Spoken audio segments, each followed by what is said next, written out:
What up, though? I'm your host, Young Tone the Man, and this is the TheBlackShot podcast. Let's get to it. Keep it 100 and kill yourself. Don't bullshit with it. All right, welcome everybody. It's the TheBlackShot podcast. I'm your host, Young Tone the Man. Today we have Miss Ashley Moody in the building. What's up, Moody? How you doing? I'm all right, all right. Moody's a prior professional women's football player. She's also an avid basketball player. College graduate, doing some things out here in the world. So we're gonna get your take on some things. All right. So today, first question: what direction is professional women's sports going in as a whole, and is that good or bad for the given sport? Being a player of multiple different sports, I think that all sports are going in the right direction. I think not as just players, not as just referees.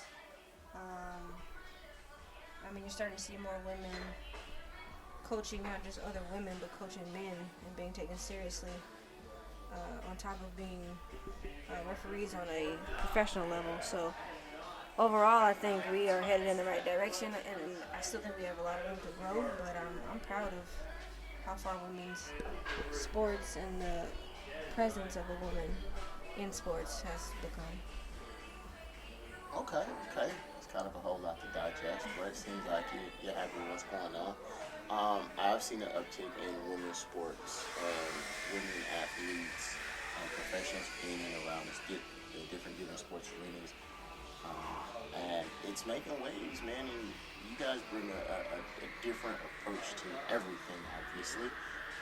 But for sports in general, you bring a different perspective. It's not can they do it, but can they do it like a woman, and that's something that only women can define. So men kind of have to take a step back and let y'all do what y'all do. We get a lot of hoopla about WNBA and criticism because of that. And I actually enjoy watching the WNBA. It's great for fundamental basketball. It's exciting to watch women do stuff, especially play sports. It's an outlet for y'all to be aggressive and assertive and have fun and do something that you enjoy that's outside of the antiquated gender norms of cooking, cleaning, and raising kids. Y'all out here doing everything. Agreed. I think growing up, being the age I am, I grew up when WNBA was fresh, brand new to the scene, and I think that once people understand that the WNBA isn't less than or more than the NBA, it's just a different entity, and what you're trying to expect women to do that men can do. Once you separate those two, then I think you can enjoy the sport for what it is. It's still entertaining. It's just trying to compare oranges to apples. They're not going to be the same thing from one way or the other. So if you can let go of that, then you can understand that these women have just as much, if not more, passion for the sport, and they go hard. Now in today's age, you see a lot more, dunking and that kind of stuff, but that didn't take away from the hard work and the passion that went into playing that sport.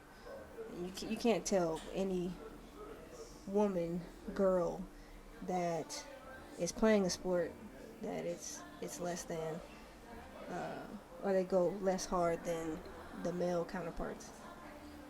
Okay, I definitely agree with that. There is the question of economic viability. Women's basketball just so happens to get a lot less income than men's basketball because it's been around less. People have taken less of an interest in it comparatively because men's basketball was a standard for however long. But I do think that given we stop looking at them too comparatively and you just enjoy the fact that women now have this outlet to do something that they enjoy doing, and it's dope, and it's entertaining, and it gives the daughters of tomorrow a different avenue for self-expression and enjoyment, and as a professional athlete, it gives you that arena to say, hey, I want to be a ball player, and I'm going to be a ball player at the highest level, and you're going to get out of my way and watch me do it. The economic viability part, though, comes in with ticket sales. Who's paying to go to these games, and how much income are they bringing in, and that is a really difficult area right now because WNBA was already falling behind with income. Now, with COVID and things that even slowed it down even more, which affects coaches' salaries, player salaries, and it's hard for a woman in WNBA to say, "Hey, I want to get paid more," if the company's not making more money. Right, and I think a lot of that goes back to what I just said about in my conversations with men, they find WNBA less entertaining, and I feel like, once they let go of it not being the NBA, then they'll be fine. But I'll speak firsthand that what made my decision to not pursue going to the WNBA, whether I would have made it or not, what stopped me from doing that was the fact that most WNBA players, if you don't have endorsements, you're pretty much getting paid a teacher salary. Ouch. Compared to the NBA. Somebody with, I just saw something recently, Sue Bird compared to LeBron James, been in the same amount of time, got the same accolades as far as gold medals, same amount of MVPs, and yet she's getting paid a 9-to-5 salary. Whereas, and I'm not knocking LeBron, I'm just saying, let's make it more even. He's getting paid in the multi-millions, and Sue Bird is reaching the same accolades. So, and you can't say, well, it's like if Sue Bird played with men, could she still compete? That's not her sport. It's not men playing against women. It's she's doing her job and doing it well, and so she should be accommodated for that. And she's not the only one, but that's just the most recent example I have for that. So honestly, the money factor of how much you get paid, it's either you're gonna go play overseas on your off season, or I know a lot of people just don't pursue it because it doesn't seem as rewarding as it should be. Which is hard because, a lot of us grew up, when we play the sport, we love the sport. Like you couldn't catch me without a basketball in my hand at some point in my life. So I just think that unfortunately women aren't paid and seen as taken serious as they should still. Okay. I agree to that. Just so happens the WNBA generates less income. That's unfortunate, but I think we can find some ways to help them generate more income, which would equate to higher player salaries, which would make it more comparable economically to any other professional arena. Now, you also play professional football. Correct. The two major leagues we got out now, correct me if I'm wrong, is the WNFC, Women's National Football Conference, and the WFA, the Women's Football Alliance. Correct. The last time I played for the WFA. I played for the San Diego Surge for 7 years, and prior to that, I played for the Los Angeles Amazons for 3 years. Okay. Now, originally those organizations were unpaid for players, correct? Correct. Okay. Has that changed any? No, I see the sport making strides. There's drafts. There's other things that they're trying to grow the sport, but as far as getting paid, that's not something that is consistent or on a wide level, which again is, people look at it as women playing a man's sport, but at the end of the day, it's women pursuing something and playing something they love to do, and it is entertaining. So it's all about changing the mindset, and just much like the WNBA had to go through changing people's mindset. I mean, people were playing basketball. Women were playing basketball for decades before the WNBA came out. So as long as women keep pushing for that, I think eventually it'll come. I mean, little girls are playing football at a younger age more than I've ever seen. So I definitely still think it's growing. Okay. As a follower of the WNFC and the WFA, I enjoy women's football. It's football. As you should. Whether men or women are playing it, I enjoy the game of football. I think it's dope. And it's like, hey, she just threw a 30-yard bomb and outran the entire other team. I'm jumping up out of my stance, and then when she takes her helmet off, she's fine. I'm like, oh, that's twice as entertaining. Tad bit misogynistic, but understandable. I do think they should get paid, and one of the ideas I have for the avenue for them to get paid, of course, would be the endorsement route. But somebody's got to be willing to put up that capital, because these companies are not just going to be able to pay players without a constant income. And some of the documentaries I've watched, A League of Her Own, and some of the WFA documentaries I've seen, a lot of these owners went into it with their own money. They had an idea and they ran with it.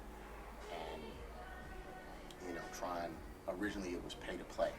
And that's a hard thing. It's like, hey, I watched an interview where one of the players says, I'm a dental hygienist Monday through Thursday. And on Sunday, I suit up and I'm a quarterback of women's professional football league, but I still have to pay to play this. It's like, hey, I have to pay. If I go on that field on Sunday and get injured, I still got to go clean teeth on Monday. So if I have to go get my tooth fixed on Monday because I got it knocked out on Sunday playing football, I still got to come out of pocket for that. I still have to provide my own insurance for that. And that's difficult when that's the reality when you're a professional athlete. It's like, hey, if I played for the Packers, for example, and I get my tooth knocked out on Sunday, I'm not paying to get that replaced on Monday morning. Like that dentist trip is already paid for, right? So as a professional football player, men and women, that should be something that should be compensated.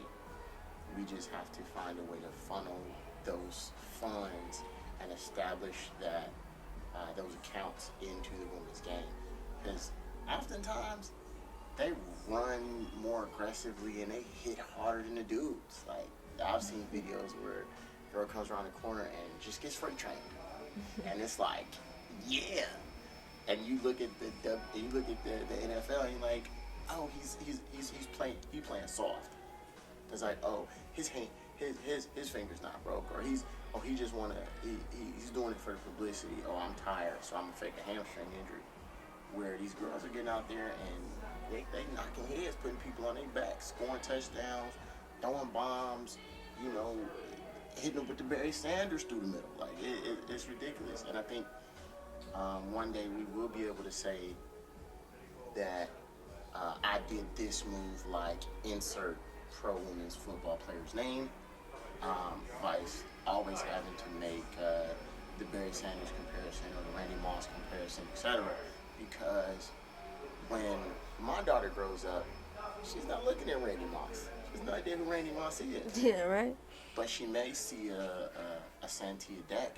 She may look at a video from whoever's the hottest. A Dana Gidry. Right. A Cassie Brick. That part. A Jessica Javalette. Mm-hmm. Yeah. I was just watching a video yesterday, the Texas Elite, and their running back is nasty. Like, shorty got some wheels. What's her name? I'm going to look it up and get back to you. It's not Gidry? I don't That's my girl, man. I don't want to put out no BS information. That's my homegirl, Gidry. But Well, so let's just touch on a little bit about what you're saying. First, I feel like we gotta get out of this habit of calling women's sports girl sports. They're not girls, they're grown women. Girls sports stopped at high school, and I don't think it's something that people intentionally say. I just think that it kind of in a way minimizes the sport a bit. So women's football and these women out here, making hits and taking hits and blocks and making passes and making plays just like the men do, I think deserve their due diligence. I want to give a shout out to Melissa and Chris, who owned the San Diego Surge back when I played, because they took care of us. Yes, it was pay to play, but they took on most of the expenses because they own their own business. And there was a handful of us. We would commute from LA, and we would have practice 2 to 3 times a week before game day. And they paid for a van, and they got Shell to sponsor us. I don't know if I'm supposed to shout out gas stations, but we got a sponsor for a card. and we put all of our gas on that card, and we got to and from practice. That was not out of our pockets as players or one of the coaches that was traveling with us. Um, Getting our helmets certified, getting jerseys. That team by far was the first team that I had been a part of that really took care of the players as much as they could. Where there are player fees and there's referees fees and all that kind of stuff, yeah. But we paid for less of those things on that team because they tried to take care of the players. And shout out to those other team owners who did the same thing, because it was more than one. But I understand, like, having to play a game, on the weekend, and then all of a sudden you got to go to work, and sometimes it's not, I didn't get my tooth knocked out, but I'm bruised from battle the day before, and then I got to show up, the rest of the week and go make my paycheck, because if I don't, then I can't, go practice and go do the thing I absolutely love to do. So yeah, just shout out to any female playing a sport that they have to come out of pocket for. I understand it. I understand the grind. Okay. So I did my research, and that's I'm probably gonna pronounce it wrong. It looks like it says Deja. Shout out to Deja Green, Texas Elite Spartans. I found your video on TikTok. You watched that magical spin move, and broke on the pay dirt. Made them girls Good play. Look super slow. Yeah, I would say women sports in every arena should be paid. Well, in every professional arena. Let me make that clear. In every professional arena, and they put in the work. They need the compensation, and so the paycheck, the insurances, the meals, the travel, the whole shebang, man. They're professional athletes. They get up and they hit the gym just like everybody else. They hit the weights like everybody else. They on the field like everybody else. They're studying playbooks on top of being mom. And sometimes being mom and dad. And whatever other hats they wear in their personal and professional lives. One thing that I found that I think would be dope. We did this in lacrosse because I'm a lacrosse player. The Premier Lacrosse League became the newest league for professional lacrosse, and it paid the players a decent salary, an actual professional level athletic salary, and it was founded by one of an actual player. And him and his brother got together and they put together this business model to where they went out and got the sponsorships, they tracked out the viability, and they really put in the legwork to set up this organization to where the players came first. Now it's a club team design, so each team is its own organization, if you will, and each player gets a stock in that team. So the players aren't coming out of pocket for stuff. They're not coming out of pocket for travel. They're not coming out of pocket for hotel stays. And what will happen is, instead of being based in a given city, these are all teams that effectively play travel ball just at a professional level, right? And so you eliminate that constant stadium fees. You eliminate those constant maintenance fees, right? You just say, hey, we're going to have these 4 to 6 teams battle it out on these days in this area. And you might have you might have 3 games at Gillette Stadium or Foxborough, and then the following week they're at the Meadowlands, and then the following week they're in Baltimore. The following week then they're in Cleveland, then they're in Detroit. And so what they're doing is it eliminated all of the constant taxation that came with being based out of one given place and having to maintain that place, which allowed them to spread that money out a bit better and pay the players and compensate the players. And I think that was a real good idea. And they ended up absorbing the other outdoor league of the men's lacrosse league So now the PLL is the premier um, outdoor lacrosse league, and players are happy with it. They do all-star weekends like everybody else. So, and then on the women's side, they did a similar business model. The WPLL did a similar business model, and it works. And I think if maybe we tried that in, say, women's football, women's basketball, it might be a little more difficult, but I think we could do it to where you might have to move around a bit more, but we would eliminate some of those constant just sinkholes for these teams where they got to pay more in court management fees or field management fees just to maintain a home court or home field in a given city, where they can just kind of tour from whatever day to whatever day the season is, right? And you would be able to get more attraction because you're on the move. If I want to go see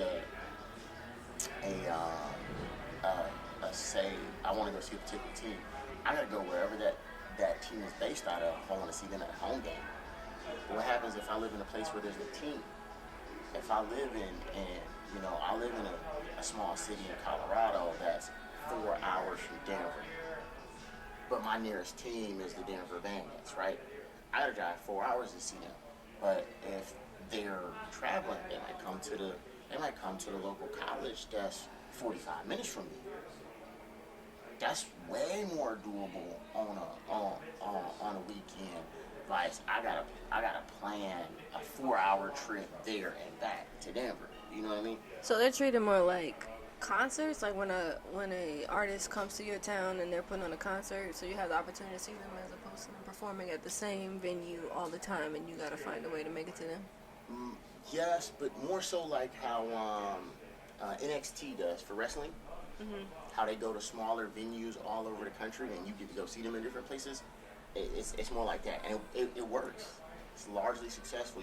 You've seen a major increase in both men and women lacrosse players. You're getting the youth to come out to these games, and they're getting to see the pros. So now they see that this 10-year-old kid who just picked up a lacrosse stick last week gets to see Miles Jones. He gets to see a Kyle Harrison. He gets to see a Paul Rabel. You know what I'm saying? He gets to see a Justin Gutterman live and in person in his relative small area, where he would have had to travel to whatever major city they would have been stationed in beforehand. And it makes it a lot more flexible for the players, a lot more flexible for people to come view. And then they can put on clinics in those small areas to give those teams tricks at the pro level. How dope would it have been to have Lisa Leslie come to your high school? Like, that would have been amazing for you, right? You know, you got Swing Cash pulling up at the rec center down the street. You know, before they battle it out with the Sparks or the Storm or whatever team they play. Yeah, I would have loved to see Cynthia Cooper in person. Exactly. Cheryl Swoops. Right. So I think that's a good way to you can help increase the viability of right now would be more helpful for women's football because it's less established in a given place, and they make the switch earlier. Then it's like, hey, you guys might have to travel more, but you don't have to pay for it. And if they do it right, they can get a lot of sponsorships. Like the way the PLL did it is one of their biggest sponsors were Viacom. Adidas joined in and sponsored a lot of the uniforms. And I'm trying to think of the company, the streaming service. But they had a major streaming service that viewed all of their games. So you just logged into there and you could watch your games from wherever you're at. And these were big names. So it wasn't like, oh, here's some app that just came out that you can watch our stuff on. It was like, hey, go to this network that everybody knows, log in for this package, and watch all of professional lacrosse. And it took those guys from having to play and then go moonlight or something else. Paul Rabel was actually the player who started it, him and his brother Mike.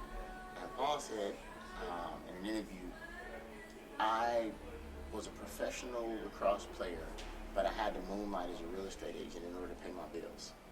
And that just wasn't cutting it. That is exhausting, and I shouldn't have to do that. If I'm putting in the work at a professional level, I should be getting paid a professional salary to where if this is my only job because I choose to, not because I have to necessarily. It's like, hey, I want to be able to do this full time, and now he does.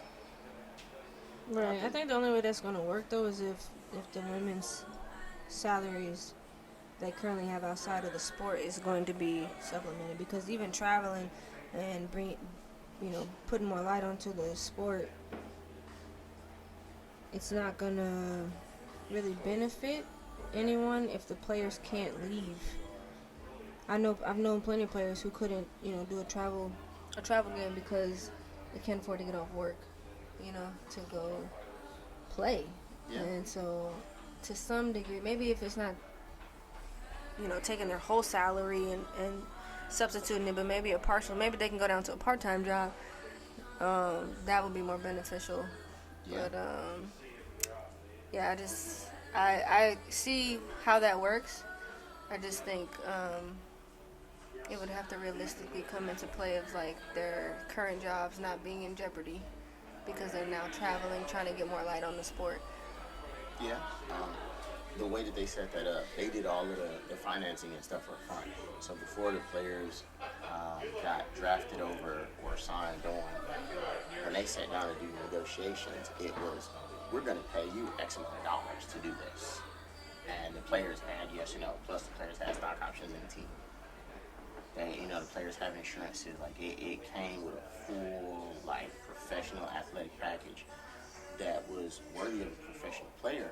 So when everybody went over, it's like, hey, I don't have to work 2 or 3 jobs on top of playing a professional sport just to make ends meet. Now I can do it full time. And I think that's an option worth looking into. All right. So topic number 2. So there's a video on TikTok that came out about paternity tests, right? Mm-hmm. And I'm gonna play it, and I want your input on this video because I'm not a woman, and it's gonna be interesting. Okay.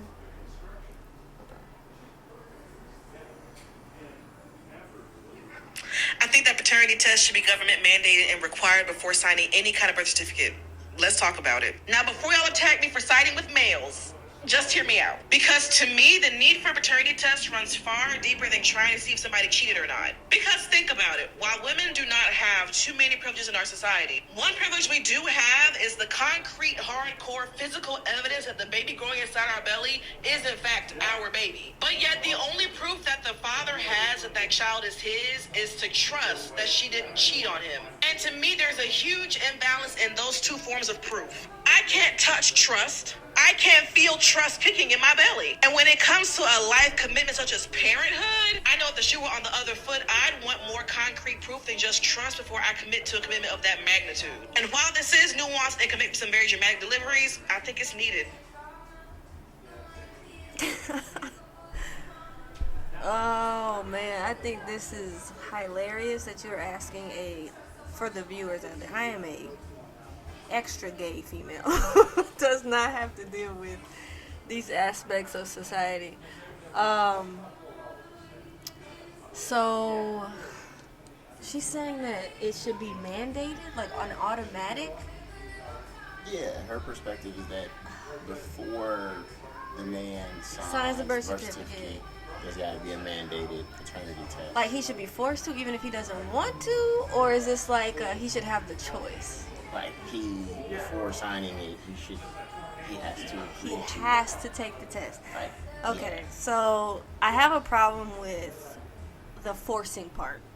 If somebody wants to take the test, by all means, don't stop them from taking the test.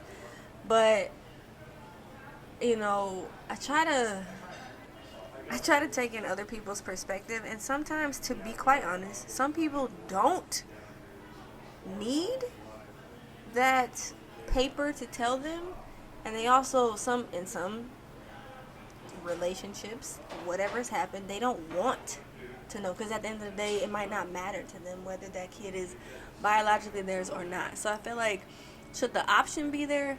Yes, wholeheartedly. Should people be forced to do that? No, because I feel like forcing people to do anything sounds very wrong. But I get where guys are coming from as far as like it giving them the extra, like if you're gonna take care of a life, especially for 18 years. But then it's not like the choice isn't there now, so they can still get that concrete proof before they start taking care of the kid, and they're not forced to sign the birth certificate right then and there. They can always sign it later. That is true. Thinking on it, as a father of a child that I didn't biologically birth,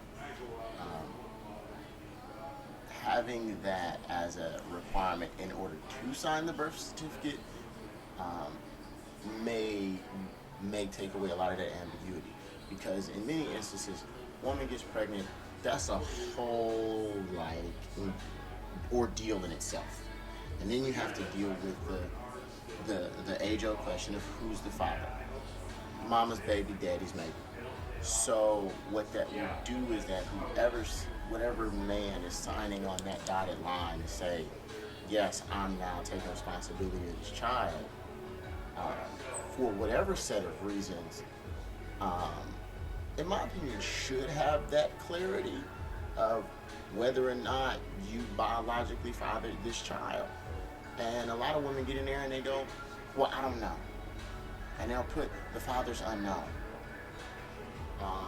Because they either A, don't know, or B, don't want to say. And that's a whole different conversation. A, I'm not a woman, so I'm not going to presume that thought process. From my perspective, if you're going to sign the birth certificate, if they make it a mandate to have a paternity test prior to signing the birth certificate, it could potentially solve a lot of ambiguity. I guess I'm just not understanding as to why it has to be mandated if you already have the option of getting that test done before you sign the birth certificate. It's not like somebody's holding a gun to your head saying, sign this birth certificate regardless if you think the baby is yours or not. You have the option of not signing it, finding out if it's yours, and then coming back to sign it. So the mandate, it just sounds like somebody's trying to control something. Yeah, I can see that. I would also say that it would take away a lot of that social pressure of, well, you know you're the father, you should sign the birth certificate. The families put a lot of undue pressure on people during those situations because they want it the way that they think it should be, vice the way that the people involved believe it should. That would take away a lot of people signing and taking responsibility for kids that, had they known, may or may have not volunteered to take on that responsibility. The whole whether or not this is biologically my kid. And that, for a lot of people, makes a major difference. That's a difference in a relationship. That's a difference in how they treat the child, unfortunately. That's a big deal for a lot of men is, man, if I'm going to take care of this child as if I birthed them, at some point, that may be a point of discussion with that child. Because say you didn't father the child and however long goes by and whoever did father the child pops up. Now you got to have a real uncomfortable conversation with your child and with the child's mother because somebody wasn't telling the truth way back when. Okay, so it sounds like more of the issue is not so much knowing or taking this test. It sounds like it's not taking ownership of realizing what kind of relationship you're in. So if you have those doubts about whether or not the person you have been with, who is now pregnant, who has now had the baby, has been faithful to you, red flags, whether you ignore them or not, they pop up and they make themselves known at least a little bit. So if you have those, then by all means take the test. But I don't feel like I don't think it comes down to the mandate of now you have to take the test. I feel like it comes down to being honest about what kind of relationship you're in. Does that make sense? Like, I feel like Yeah, it makes sense. if there is a loving relationship, and if you absolutely feel like you need the concrete paper proof that this baby is yours, then you can go after it. Is it the mandate to save the man from feeling like he's gonna hurt the woman's feelings by asking for the test? I don't know. Because I just feel like if the relationship is not, and I don't mean to laugh because bad relationships are not it, but if you feel like you're in an unhealthy relationship where somebody's not faithful, go get the test. If not, and you have decided to take care of this baby, like, because you know what kind of relationship you're in. I think that's what it is. Everybody knows what kind of relationship they're in, whether you tend to stay because it's toxic and you're trying to get through it or whatever, or you know you guys are good and then you have absolutely no doubts. Then there's your answer. Either take the test or don't take the test. But for it to be a mandate sounds extra. It just sounds extra. Yeah, I can see that. And I agree. If you're in a relationship and you gotta ask those questions to yourself, y'all need to sit down and have some real life conversations. Exactly. About y'all situation and clear the air, man. And it's unfortunate that a lot of people don't do that, and the blame gets placed on that man in the court of public opinion, merely because somebody doesn't know or doesn't want to say, or they try to pin it on this person. And no, y'all might have been doing the do, but the one night you had with old boy is the reason now you're in the hospital. So, or whatever the situation may be, right? I will say this. I do not feel like women should get upset, though, if a man wants that concrete proof, because there is no other way to tell if a kid is biologically yours. So, even though I'm against the mandate, that doesn't mean I think men shouldn't ask. I think that if they feel like they should ask, then go ahead and ask. And then a woman who's carrying the baby should not give him a hard time because he wanted the concrete proof. So you got the proof that the baby's kicking and growing in your stomach. Right. You got to have the proof that he the one put it there. Yeah. Okay. There you have it. All right. So we got our last topic. So, last topic for today is, what is your favorite flavor of cereal and why? I love cereal, first of all. You know the question where they're like, if you were stranded on an island and you could have any food you ever wanted, what would it be? My answer is always a variety pack of cereal and some milk. Obviously, somewhere to keep it cool.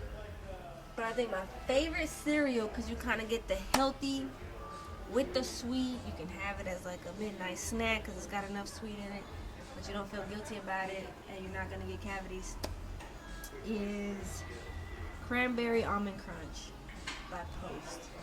Because it's got dried cranberries in it, it's got almonds, it's got the clusters, and it's really delicious. It's also really expensive, so when it goes on sale, it's my buy. Hashtag old people cereal. Wow. I came from, I like some old people cereal too. Aren't you older than me? Possibly. Yeah. No, I'm not. You got me by like 3 or 4. Years? Yeah. How old are you? 32. You're a liar. I'm 35. I'll be, Yep. Yep. Okay, so, yeah, I like some old people cereal. Honestly, my favorite cereal of all times, well, my favorite cereal was Fruit Loops till I was about 20. And then it changed. I am a Captain Crunch guy. Like, just Captain Crunch with the Crunch Berries. Not the Oops All Berries, not the regular Captain Crunch, but the Captain Crunch with the Crunch Berries. Like, solid, every day. I can eat milk, I can eat it dry, I can put it in popcorn, you can mix it with M&M's and make party mix. You can do a whole bunch of stuff, Captain Crunch. Shout out to the oatmeal brand, because that Croco Berry Crunch be hitting in a big bag. I was just going to say, do you like Fruit Loops or Fruity O's? Hey, I grew up on the oatmeal brand, the Fruitios, The bag, Cocoa you know, if it Bear. came in a bag. It was Yeah, that part. At the end of the aisle. yeah, or at the bottom. Right. That's funny. Just grab a cereal, James. That's funny. Oh yeah, man. Turns out, side note, Tony Baker's a cereal guy. The comedian, the one who do all the voiceovers, he's a cereal guy. He Yeah, gets I up like- like 2 in the morning, he's smoking cereal. Yeah, that used to be my vice. I had to chill out on. I don't drink it with regular milk anymore because of all the hormones that are in milk, and it makes the women in my family gain weight pretty fast. So I drink it with organic milk. But yeah, that I would wake up in the middle of the night wanting a midnight snack, and I would make a bowl of cereal. Yep. Yeah, been there, done that. You up late because whatever reason, Yep. and you like, ooh, but the cereal. Had to go to the bathroom. I might as well eat a bowl of cereal while I'm up. Yeah, like, That's funny. but I do like a variety of cereal. The Raisin Bran. It's stuff called Smart Start. Smart Start. Smart Start is legit. You want to talk about old people cereal? That's pretty. I mean, you get your antioxidants, but And it's delicious. it is good. It's It like is Frosted Flakes, just with less sugar and more crunchy stuff.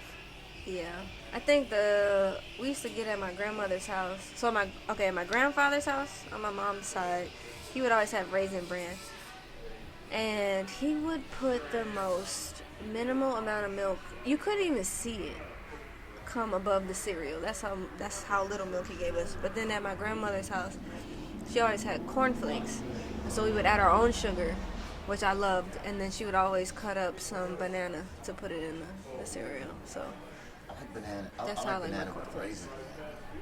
raisin. I've never had it in Raisin Bran. I've only had bananas in cornflakes, to be honest. I've had bananas and cornflakes. I've had bananas and Wheaties. But when it comes to like adding fruit, banana with the Raisin Bran, Yeah. that's it. You feel like Raisin Bran flakes get soggy too fast?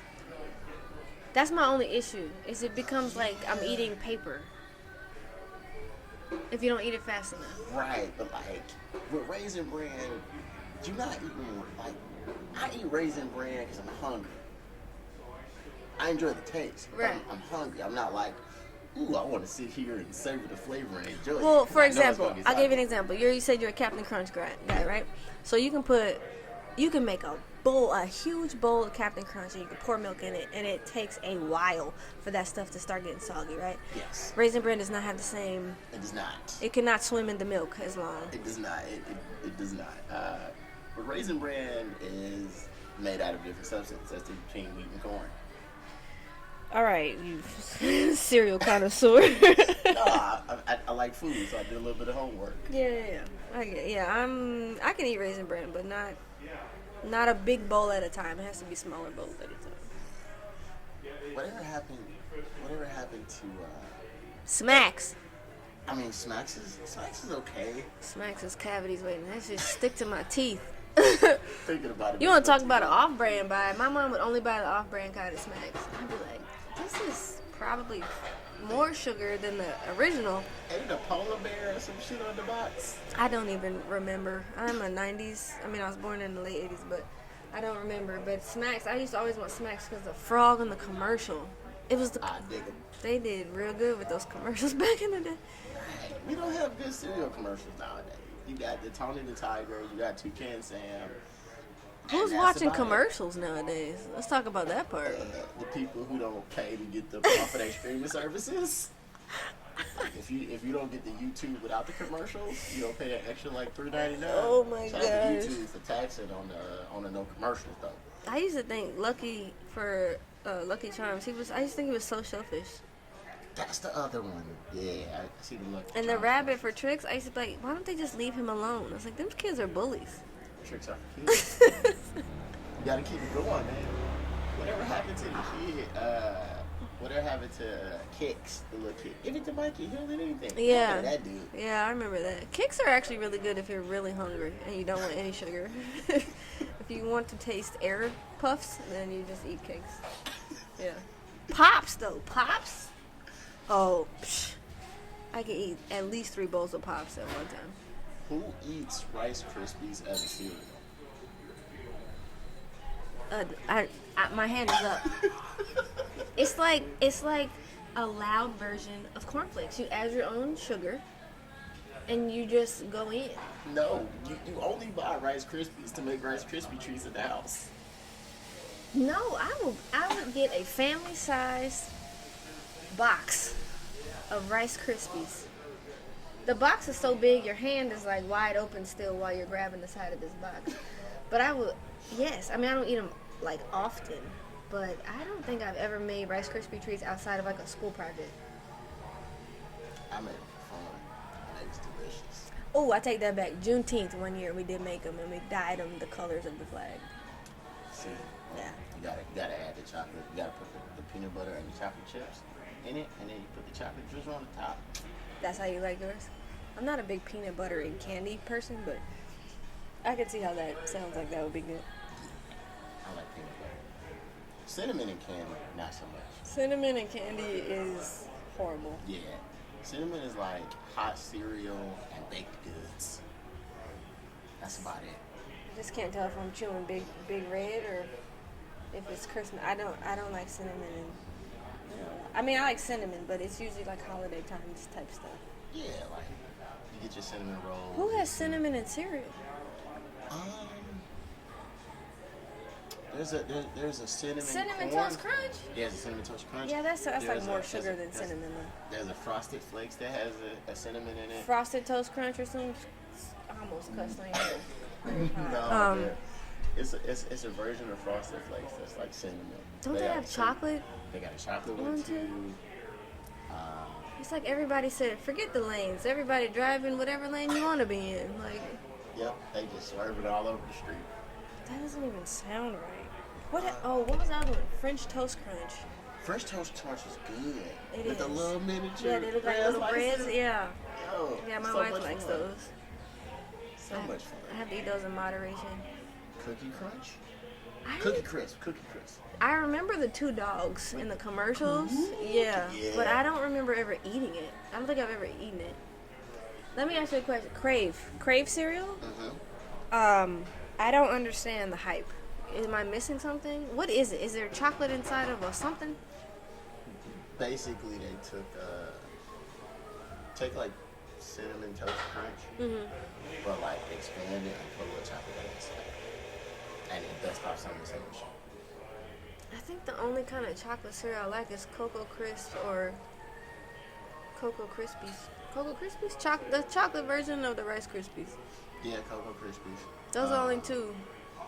Cocoa Pebbles, those also get soft really fast. Fruity Pebbles get Fruity soft. Pebbles, same, same. I do like the Captain Crunch Peanut Butter Crunch. It's legit, but I'm a guy who loves peanut butter. Yeah, you like peanut butter. It sounds like a peanut butter kind of thing. It is. Reese's Puff cereal's not bad. I'm not a Reese's candy person, so. If you don't mind the taste of artificial chocolate, then it's fine. Artificial chocolate or artificial peanut butter? Artificial chocolate. Because like you'll bite it and you'll be like, yeah, this tastes like somebody tried to whip some artificial They chocolate took in here. the cocoa and cut it in half, and it's just. Yeah, that part. It's not bad. It's more of a kid cereal. It's not really an adult cereal. But the Special K with the strawberries, that'd be hit. Also, not it. That'd be hit. You know what though? So when I said the cranberry almond crunch was my favorite, right? There's another. It's like a line of cereal. So there's banana nut crunch. That also is fire. It's got walnuts and I've had that one. yeah, clusters. And somewhere in there they sprinkle some banana flavor. I don't know how, but it's delicious. Oh, healthy cereal. Yeah. There's also a pecan one. That I can't remember the name of the flavor, but there's also that one and a blueberry one. The pecan and blueberry I don't really get a whole lot, but the other two, the banana nut crunch and the cranberry almond crunch, those are my vibe for real.